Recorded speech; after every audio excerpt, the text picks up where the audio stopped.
नमस्कार.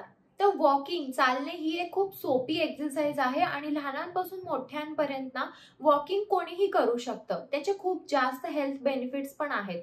पण आपल्या वयानुसार आपण रोज किती चाललं पाहिजे हे तुम्हाला माहित आहे का? तर आजच्या व्हिडिओमध्ये मी तुम्हाला तेच सांगणार आहे की तुमच्या वयानुसार तुम्ही रोज किती चाललं पाहिजे ते. चला तर मग आजचा व्हिडिओ आपण लगेचच चालू करूया. तुमचं वय जर 18 ते 30 असेल तर रोज तुम्हाला अर्धा ते 1 तास चालायचं आहे, कारण ह्या एज मध्ये एनर्जी लेवल जास्त असते, मसल स्ट्रेंथ जादा असल्यामुळे तुम्ही 1 तास रोज चालू शकता. याने तुमचा स्ट्रेस कमी येईल आणि छोटी एक्सरसाइज पण होईल.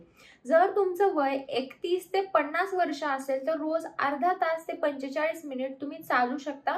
याने तुमचं वजन कंट्रोल मध्ये राहील, माइंड शांत राहील आणि नॉर्मल आजार कोणतेही होणार नाहीत. जर तुमचं वय 50 ते 60 असेल तर रोज तुम्हाला 30 ते 40 मिनिटं चालायचंय. तर ह्या एज मध्ये मेटाबॉलिझम कमी येतं आणि मसल मास पण कमी येते, बोन्स वीक होतात.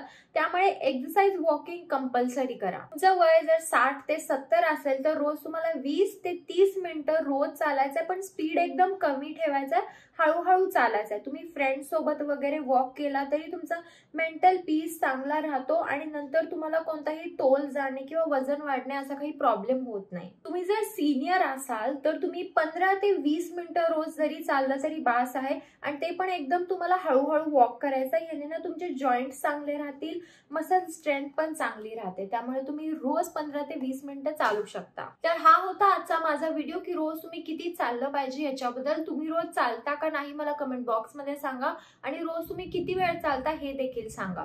तुम्हाला काही शंका असतील तुम्हाला कमेंट बॉक्स मध्ये विचारू शकता. आणि हा व्हिडिओ जर आवडला असेल तर व्हिडिओला लाईक करा, शेअर करा आणि चॅनल सबस्क्राईब करायला विसरू नका. चला तर मग आपण लवकरच भेटूया एका नवीन व्हिडिओ मध्ये. तोपर्यंत काळजी घ्या. बाय.